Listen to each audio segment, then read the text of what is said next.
Este é o SupraCast, o seu podcast de cardiologia do interior de São Paulo para o mundo. Fala pessoal, tudo bem?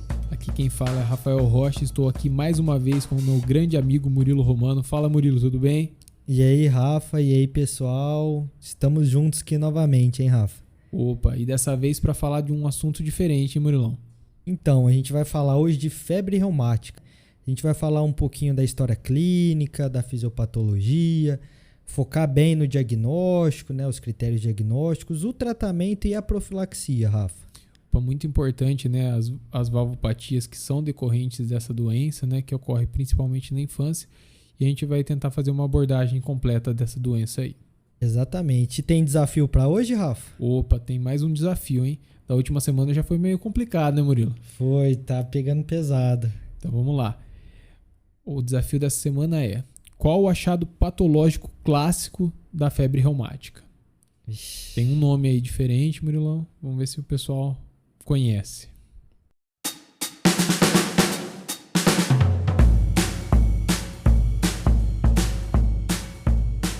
Então beleza, Rafa. Seguinte, febre reumática, né? Qual que é a definição dela? É uma resposta imune exagerada contra uma bactéria, né?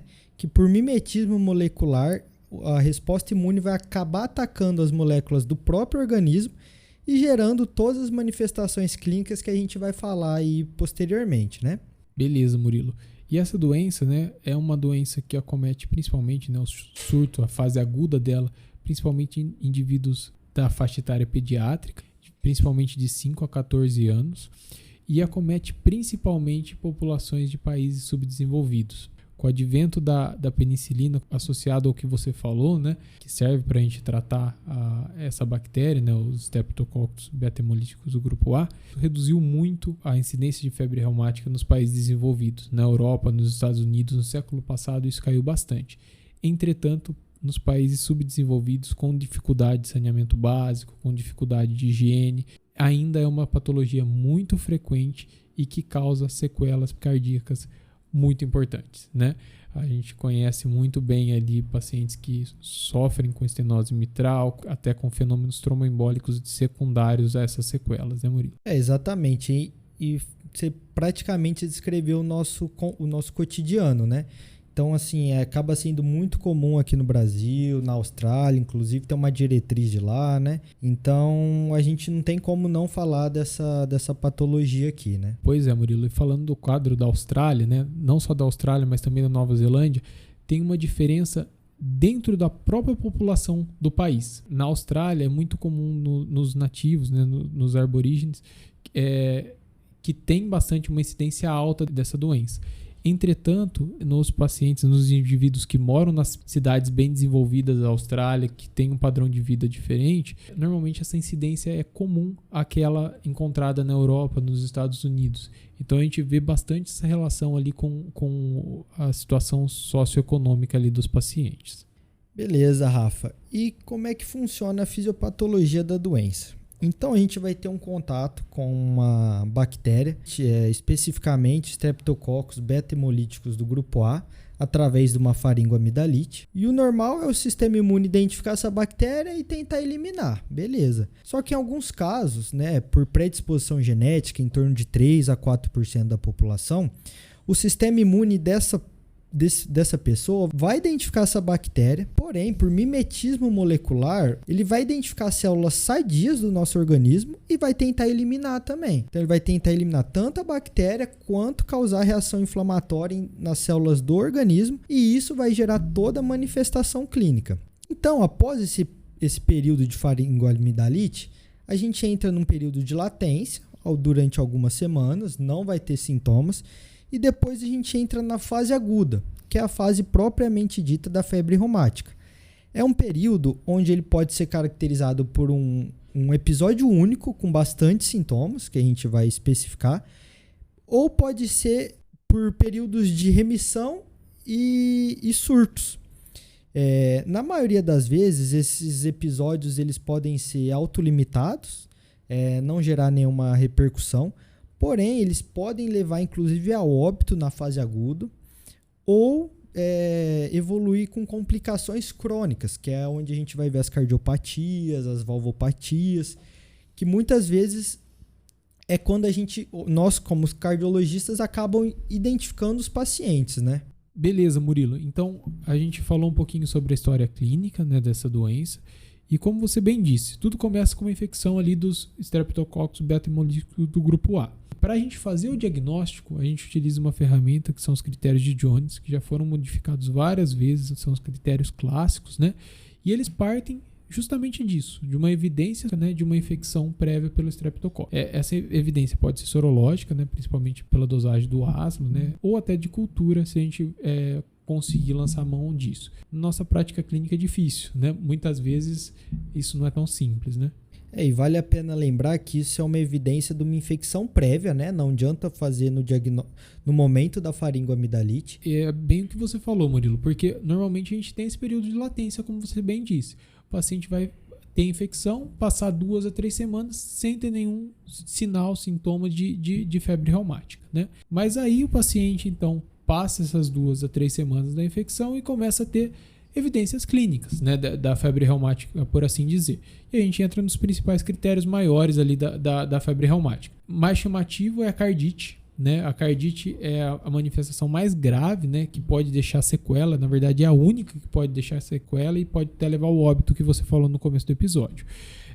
A manifestação ela pode ocorrer até em 50% a 70% desses casos, e ela é uma inflamação que pode acontecer em todo o coração. É uma pancardite, né? Exatamente. Ela pode acometer o miocárdio, pode acometer o pericárdio e, mais comumente, pode acometer o endocárdio, acometendo ali as válvulas, principalmente, que é o mais comum.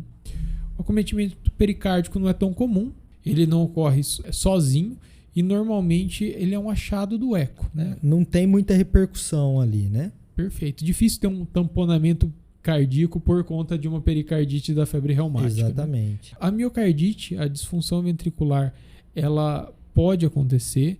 Normalmente não é uma miocardite que é grave, na maioria dos casos, na fase aguda, na infância, né, Murilo? E a disfunção ventricular, sintomas de insuficiência cardíaca, normalmente acontece por conta do acometimento valvar, não é? Exatamente. A miocardite ela ajuda, mas ela não é a peça principal ali do acometimento cardíaco, né? A peça principal, por assim dizer, né, Murilo, é o acometimento endocárdico, principalmente a valvite, né, a inflamação ali das válvulas, né? Uhum. E acomete normalmente a válvula mitral e a válvula aórtica. A mais comum na fase aguda, qual é, Murilo? Então, indo contra o que a gente mais identifica, né?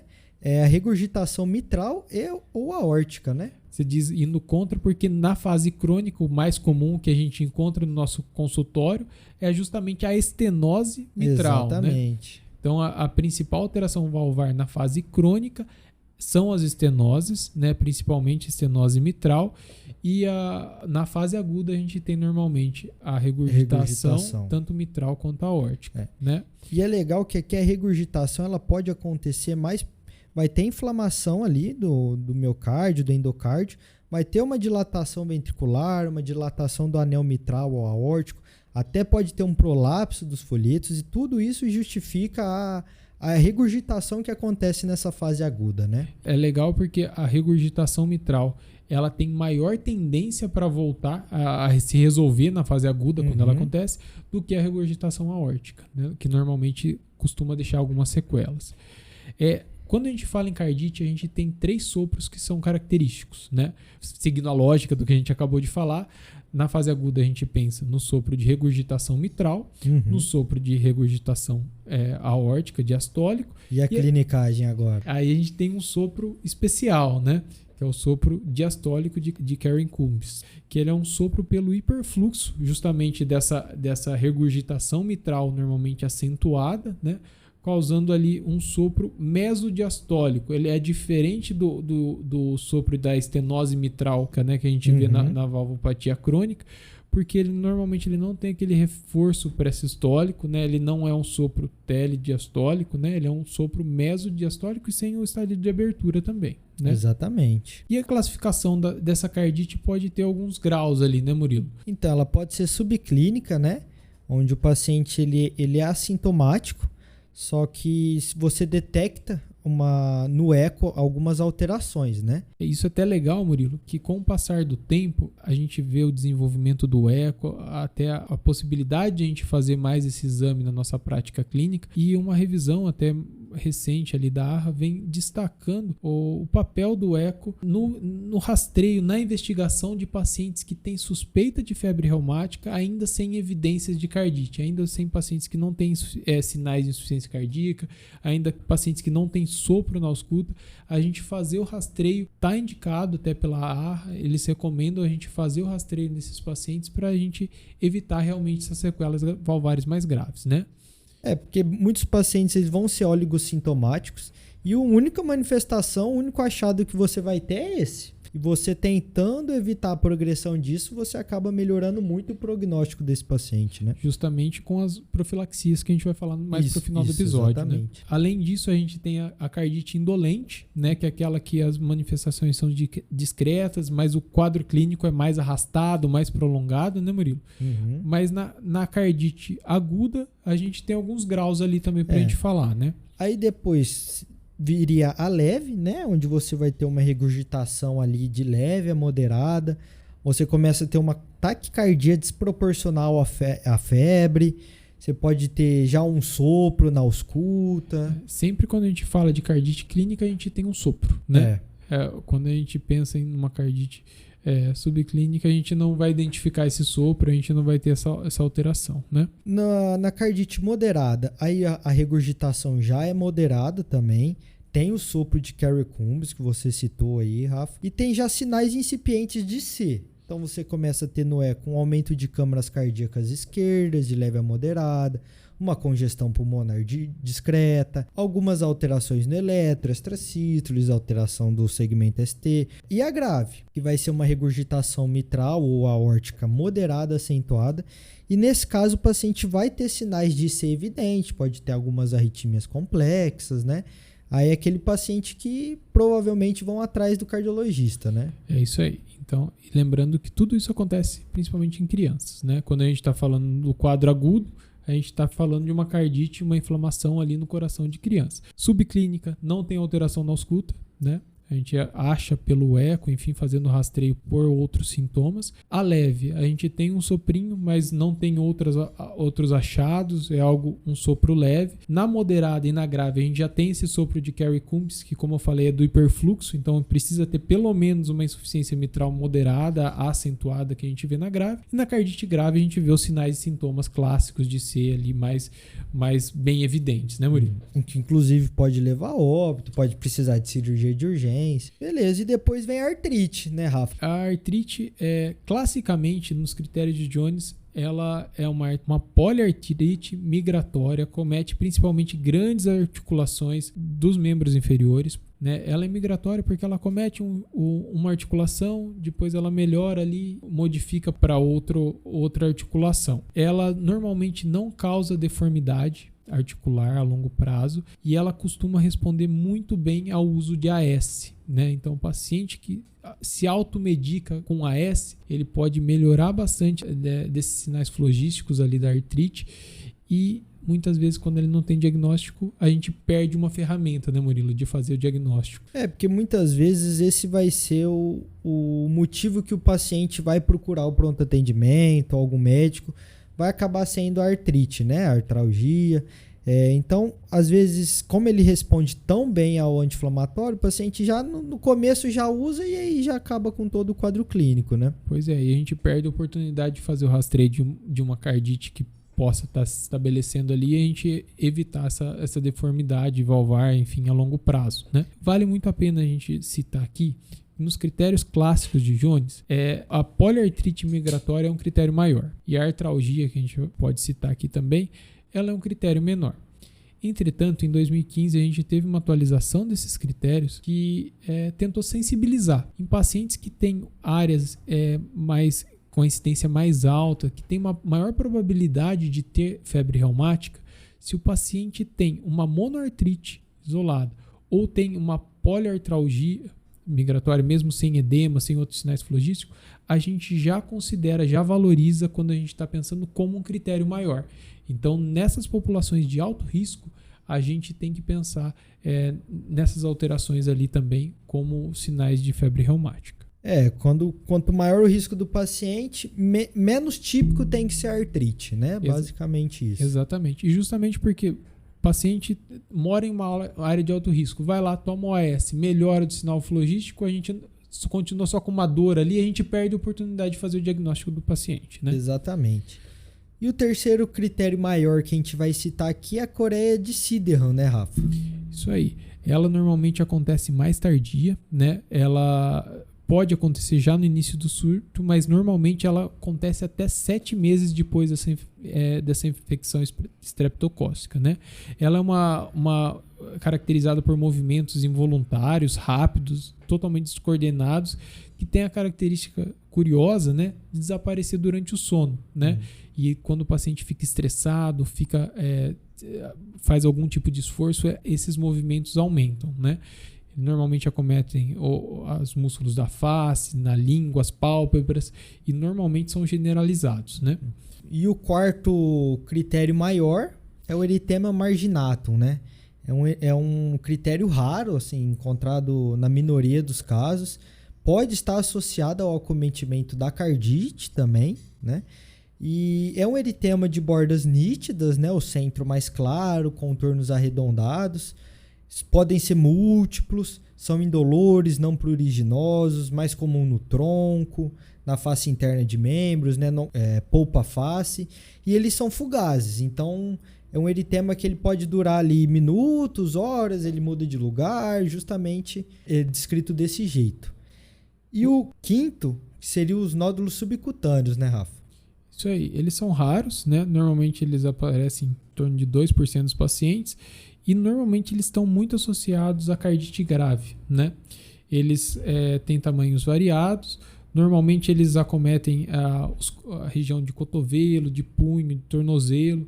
O aparecimento é um pouquinho mais tardio, depois das outras manifestações, normalmente 1 a 2 semanas depois, e ele regride rapidamente quando a gente começa a fazer o tratamento, né? Ele normalmente não persiste por muito tempo. Beleza, Rafa. Então os critérios maiores são esses, né? Perfeito. Cardite, artrite, a coreia, o eritema marginatum e os nódulos subcutâneos, beleza? E os menores, Rafa?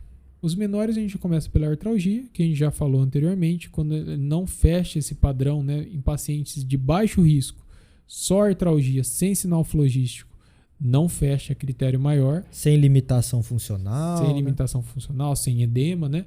A gente não considera a artralgia como um critério maior. E o outro ponto é a febre. A febre, normalmente, nos critérios de Jones, a gente valoriza uma febre acima de 38,5.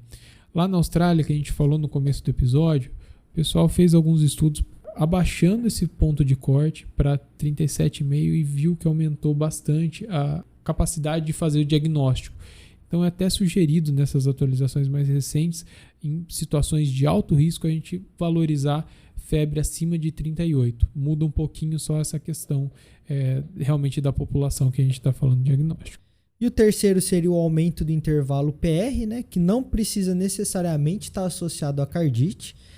Vai ter um edema miocárdico ali, vai aumentar o intervalo PR e pode retornar à normalidade, né? Muito legal reforçar isso.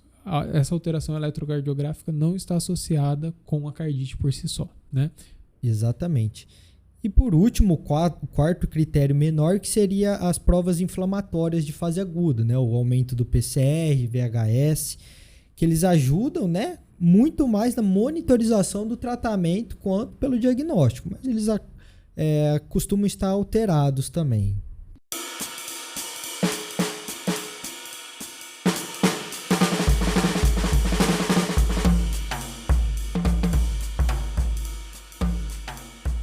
Então, Rafa, a gente falou que os critérios de Jones, né, que ele vai caracterizar basicamente as manifestações clínicas da fase aguda, né? Mas como é que a gente vai fazer um diagnóstico em cada fase? Da fase aguda, aí que entra os critérios de Jones, né? Se o paciente ele tá ali naquele primeiro episódio, um episódio sintomático, onde ele vai entrar nos critérios de Jones, ele precisa ter 2 maiores ou um maior com 2 menores ou a coreia.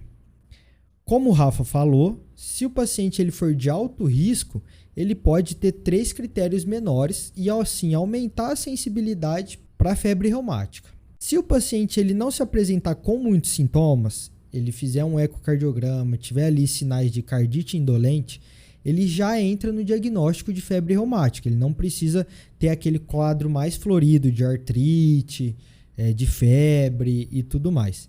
Se o paciente ele vem tendo recorrência, faz um ecocardiograma e você vê sinais de cardiopatia crônica no eco, ele também já tem um diagnóstico de febre reumática. Que aí seria aqui a caracterização maior seria a estenose mitral e ou aórtica, né? Que seria aquela fusão de comissura, espessamento dos folhetos, a abertura e domo. Basicamente isso, né? E esse é o paciente que nós cardiologistas encontramos, né? Tudo isso que a gente tem falado bastante aqui é manifestação de fase aguda que, de novo, acometem principalmente crianças e adolescentes, né? Exatamente. E a gente frisou tanto ela porque você identificar o paciente nessa fase é o momento onde você tem a maior chance de mudar o prognóstico do paciente, né? E só para completar, Murilo, a título de curiosidade, que a gente falou bastante do alto risco, baixo risco, o que seria um paciente de baixo risco, que essa nova recomendação da AHA fala? É aquele paciente que na população de crianças ali em idade de 5 a 14 anos, que é onde mais ocorre febre reumática, a gente tem uma incidência de menos de 2 indivíduos por 100 mil indivíduos. Então, bem baixa essa incidência. Ou naqueles pacientes adultos que têm uma prevalência ali de uma valvopatia reumática menor de 1 indivíduo por 100 mil habitantes. Aqui no nosso Brasil a gente sabe que essa não é a realidade, né, Murilo?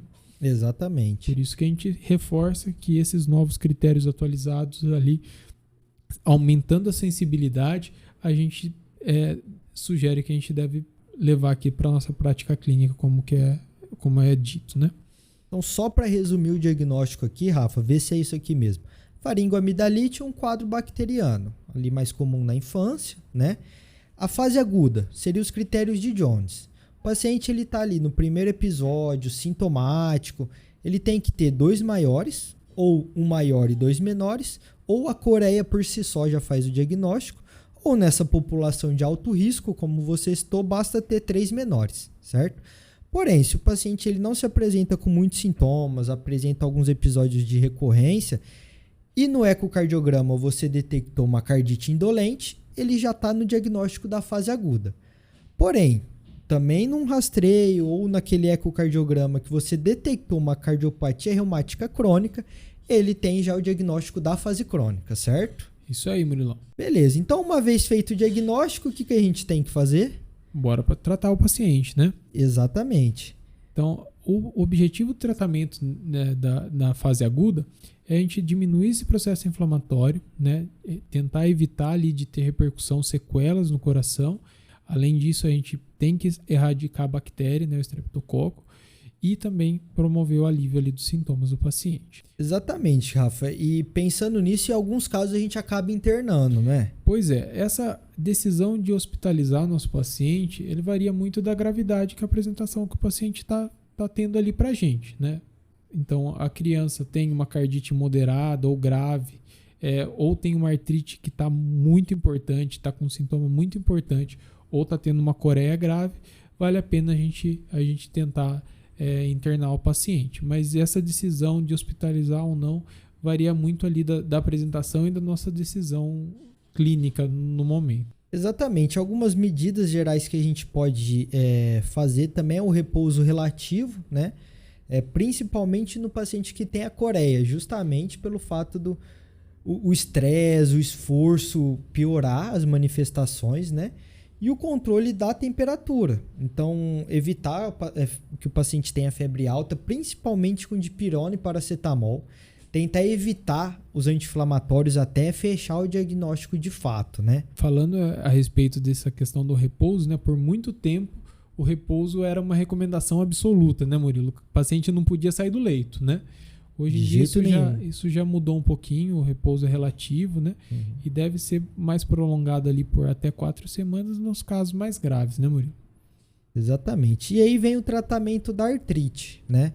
que serão com anti-inflamatórios não esteroidais. Só que aqui ele coloca como primeira indicação o AS, né? Porém, em doses bem altas. Para você ter uma noção, em adultos, a diretriz recomenda de 6 a 8 gramas por dia, dividido em 4 tomadas diárias. E aí você vai reduzindo gradualmente, caso o paciente tenha melhora dos sintomas, diminuição das proteínas de fase aguda, né, de fase inflamatória. E aí você mantém ele por 4 semanas, né?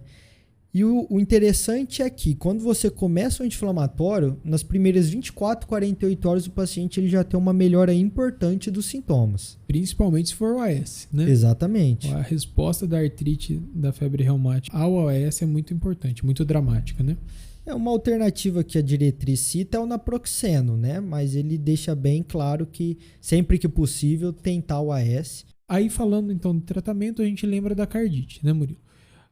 O tratamento da cardite, ele também é baseado no controle ali do processo inflamatório e ele pode ser utilizado principalmente corticoide, né? A decisão de tratar ou não essa cardite depende do grau de cardite que a gente está falando. Né? Não é para todo mundo, né?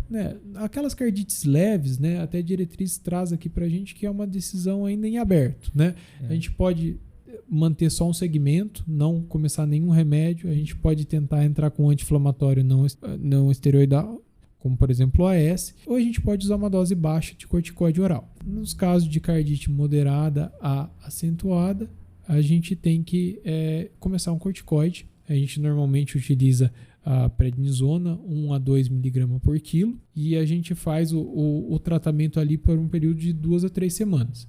Passado esse período, o paciente respondendo bem, tendo uma queda ali das provas inflamatórias, a gente pode ir reduzindo 20 a 25% a cada semana da dose, né? E naqueles casos refratários, pacientes com uma apresentação muito grave, a gente pode até considerar fazer uma pulsoterapia para ele.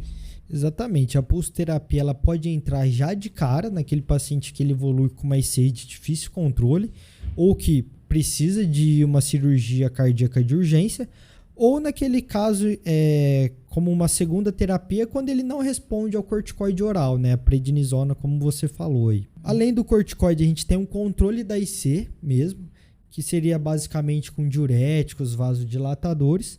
E em alguns casos o paciente precisa até de cirurgia cardíaca, que seriam aqueles pacientes onde está com uma IC e uma lesão valvar grave, principalmente se tem ruptura de corda tendínea, perfuração de cúspides valvares.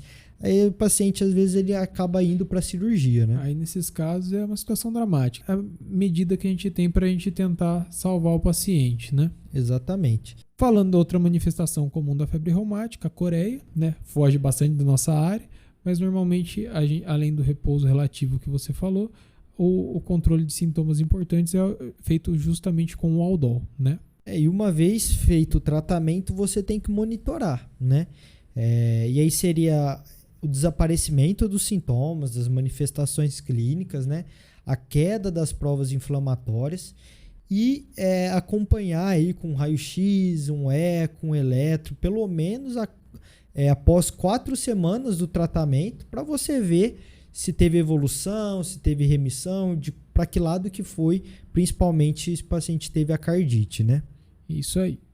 Para a gente prevenir, né, Murilo? Prevenir a febre reumática e prevenir as sequelas que a gente já comentou aqui que ela deixa nos pacientes, a profilaxia é essencial. Né? E é aqui que entra também o motivo de você fazer um diagnóstico precoce, né? Perfeito. Por mais que a gente acaba pegando os pacientes já com a cardiopatia avançada, se você pega o paciente com aquelas manifestações e já faz a profilaxia, é ali que você tem a chance de talvez mudar o prognóstico. De ajudar o paciente, né? Exatamente. E como é que a gente faz a profilaxia primária, Rafa? A profilaxia primária, na verdade, é tratar toda a infecção faringoamidalite por estreptococo, né? Então, fez o diagnóstico de uma faringoamidalite bacteriana, a gente tem que tratar, né? A gente vai tratar com penicilina, né? A penicilina de escolha é a penicilina benzatina, a gente pode utilizar a amoxicilina também. O intuito aqui do antibiótico é você manter ele com um nível sérico aí por 10 dias. Então, fazendo a penicilina benzatina intramuscular, você garante isso. Se fazer via oral, você tem que manter aí por pelo menos 10 dias, né? E lembrar que o intuito aqui é de você evitar que o paciente tenha febre reumática, uma vez que você está pegando ele durante a faringoamidalite. Perfeito. Né? Aqui o paciente ainda não tem diagnóstico de febre reumática. Né? Exatamente.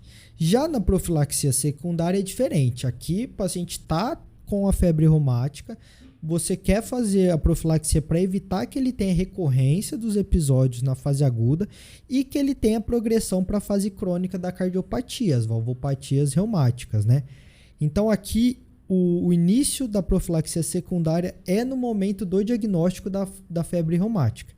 E aqui também a primeira escolha seria a penicilina benzatina, né, Rafa?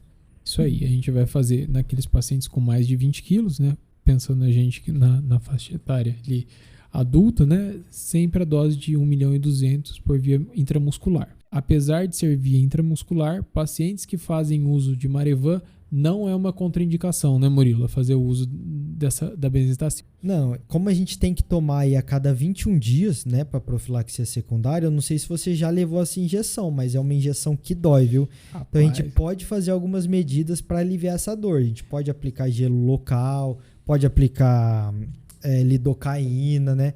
Porque a cada 21 dias não deve ser fácil, não. Não é fácil não, Murilão.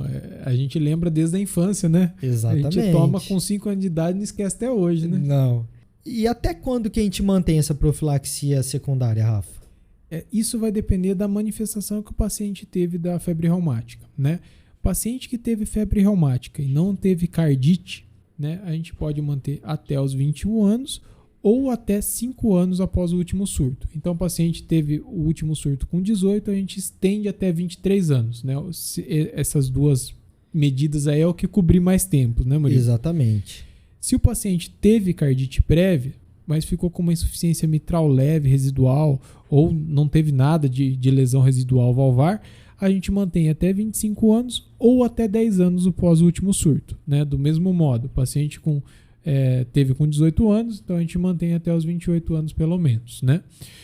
Mas aí se o paciente teve uma lesão valvar residual moderada, severa, paciente que a gente vai encontrar lá no nosso ambulatório de valvopatia, né, que tem uma estenose mitral grave, a gente deve manter essa profilaxia com benzetacil até os 40 anos ou por toda a vida, dependendo ali do risco que ele tem. Exatamente. De exposição ali novamente à bactéria e fazer novos surtos de febre reumática, né?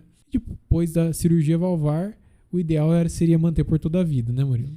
Porque se lembra, vamos supor, você fez a troca mitral, mas a aórtica ainda pode ser acometida, né? E a base imunológica ainda existe, né? Exatamente. Se o paciente entrar em contato com a bactéria, a gente tem mais estímulo e o paciente pode desenvolver a resposta inflamatória novamente, né? E lembrar que também é feito de 21 em 21 dias, né? Isso, se o paciente tiver indicação pro resto da vida, é pro resto da vida. Que a gente fala que não é fácil, mas realmente isso ajuda muito, né? Tomar a benzetacil ajuda demais a gente prevenir sequelas, é algo muito importante para os nossos pacientes, né? Só que a gente tem algumas alternativas à penicilina benzatina, né, Rafa? A gente tem a penicilina V, que é uma alternativa via oral, só que aí o paciente tem que tomar também pela mesma duração que você falou. Uhum. A única coisa é que ele vai ter que tomar oral, aí é todo dia, né? Não é de 21 em 21 dias. E quem tem alergia à penicilina, a gente tem de indicação a eritromicina, né, Rafa? Tomar aí 250 miligramas de 12 em 12 horas e também pela mesma duração que foi recomendada e todo dia. Até antes da eritromicina, a gente tem como recomendação a sulfadiazina, né? A sulfadiazina como primeira escolha e a eritromicina para os pacientes que têm alergia aos dois, né? A penicilina e a sulfadiazina, né? Lembrando que na gestação não tem contraindicação, né, do uso da penicilina, então paciente que tem uma estenose mitral, ficou gestante, mantenha a profilaxia, é importante, né, para ela. Nesse caso, lógico, a gente não vai poder utilizar anti-inflamatórios não hormonais, a gente vai ter que controlar ali algumas outras medicações, né? Mas, Rafa, acho que é isso, né? Falamos um pouquinho de tudo aí, né? Dessa patologia que, infelizmente, a gente acaba pegando na via final, né? O paciente ali já com as complicações já bem avançadas, né? E a gente encontra muito, né? É importante a gente discutir esse assunto aqui, a gente trouxe esse assunto porque é algo que a gente vê essas sequelas e a gente vê, infelizmente, as dificuldades que a gente tem de atuar lá no começo, né? Exatamente. Bom, então bora pro bate-bola aqui, Rafa? Vamos lá, Murilão.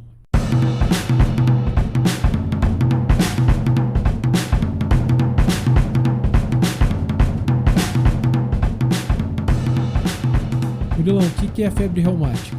Então, é uma resposta imune exagerada quando o paciente tem contato com a bactéria, por mimetismo molecular, acaba atacando células saudáveis do nosso organismo. E Rafa, como que é a história natural? Normalmente, então, a gente vai ter uma faringoamidalite, né, pelo estreptococo beta-hemolítico do grupo A. Vai ter um período de latência, a fase aguda e, eventualmente, a gente pode evoluir com sequelas cardíacas ali, né? E quais são os critérios de Jones, então? Então, Rafa, são 5 maiores e 4 menores. Os 5 maiores, a cardite, com predomínio aí da valvulite, né, que pode ser subclínica, leve, moderada ou grave, a artrite, a coreia, o eritema marginatum e os nódulos subcutâneos. E os critérios menores, então, seria a febre, a artralgia, o prolongamento do intervalo PR e o aumento das provas inflamatórias. E qual que é a principal valvopatia crônica? Essa é fácil, Murilo. Estenose mitral, né? E como a gente faz o diagnóstico, Murilo? Então, na fase aguda, se o paciente ele tiver naquele primeiro episódio muito sintomático, seriam 2 critérios maiores de Jones, 1 critério maior e 2 menores, a coreia isoladamente, ou se o paciente for de alto risco, ele pode ter só 3 critérios menores, né? Agora, se o paciente não tiver muitos sintomas, tiver algumas recorrências com mais frustras de manifestação, e você fizer um diagnóstico e ver uma cardite indolente, ali o paciente já está diagnosticado. Na fase crônica, basta o paciente ter alterações de uma valvopatia crônica reumática aí. Tratamento, como a gente faz, Murilo? Da artrite é com AS em altas doses, né, com uma boa resposta. Da cardite, se for uma manifestação moderada a grave, a gente pode fazer prednisona em altas doses, podendo chegar até a pulsoterapia se o paciente ele evoluiu com uma IC de difícil controle ou precisar de cirurgia em casos de ruptura de cordoalha, rompimento dos folhetos, né? E como que eu faço a profilaxia primária, Rafa? Profilaxia primária, complementando o tratamento que você falou, é quando a gente faz o diagnóstico de faringoamidalite, a gente tem que tratar com antibiótico, penicilina, né? Principalmente a penicilina benzatina. E quando a gente faz a profilaxia secundária, Murilo? Aí é no momento do diagnóstico da febre reumática, ali da fase aguda, né? E aí também vai ser principalmente, primeira indicação seria a penicilina benzatina também, né? Cada 21 dias, né? A cada 21 dias. O tempo de tratamento varia, depende da apresentação clínica, né? Exatamente. E Rafa, fala pra mim aí então, qual que é a resposta do desafio? Qual o achado patológico clássico da febre reumática? Então, o achado patológico clássico da febre reumática, patognomônico, são os nódulos de Ascoff, né? Eles são característicos da cardite reumática. Uma biópsia miocárdica, por exemplo, para investigar uma possível miocardite, a gente pode encontrar esse achado. Exatamente. Bom, acho que é isso então, né? É isso aí. Vai mandar um abraço para alguém hoje, Murilão? Queria aproveitar aqui e mandar um abraço aqui pro pessoal da Cardioped aqui do HC, né, que a gente tem um contato, até porque é um assunto aí do interesse deles, né? Acaba pegando um pouco da pediatria também. Ô Murilo, então eu vou mandar um abraço, aproveitar aqui também, pro nosso grande professor Marcelo Leal, que escreveu um artigo de revisão muito legal, publicado acho que no ano passado, com o professor Espina, né, sobre febre reumática, e ajudou a gente aí também a fazer esse episódio aqui para os nossos ouvintes. Também queria agradecer aí o pessoal que está sempre interagindo no Instagram, mandando supra, mandando algum eletro, né? Lembrar aí de seguir o Supracast Cardiologia, seguir o YouTube e dar 5 estrelas aí no Spotify, avaliar, mandar o seu feedback, né? É isso aí, Murilão.